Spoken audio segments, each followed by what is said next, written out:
శ్రీ గణేశాయ నమః. కాశీలో వేలాది మంది వినాయకులు ఉన్నారు, కానీ 56 వినాయకులకే ప్రాధాన్యత ఇచ్చారు.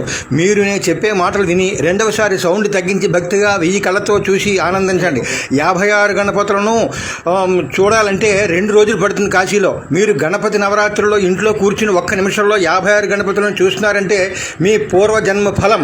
గణపతులు దర్శనం చేసుకుంటే జీవితాంతం కాశీవాస ఫలితం కలుగుతుందని, కాశీలో కాక ఏ ప్రాంతంలోనైనా సరే మరణించినా కాశీలో మరణించినట్లుగా మోక్షం కలుగునని, కుటుంబంలో విఘ్నాలు పోయి శుభాలు కలుగుతాయని కాశీఖండం 17, వారణాసి మహత్యం 16 అధ్యాయంలో రాశారు. ఈ 9 రోజులు చూడండి, మీ పిల్లలకు చూపించండి. రోజుకో నిమిషం చూస్తే కోటి ఫలితం ఇస్తాడు గణపతి. మీకు ఏ సమస్య వచ్చినా ఒక్కసారి ఈ వీడియో చూడండి, మనశ్శాంతి కలుగుతుంది. మీ బంధువులకు పెట్టండి, అందరికీ పెట్టి వాళ్ళందరి విఘ్నాలు పోగొట్టి శుభాలు కలుగజేయండి.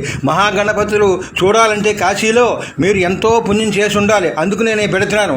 సబ్స్క్రైబ్ చేయండి. జై మహాగణాధిపతయే నమః.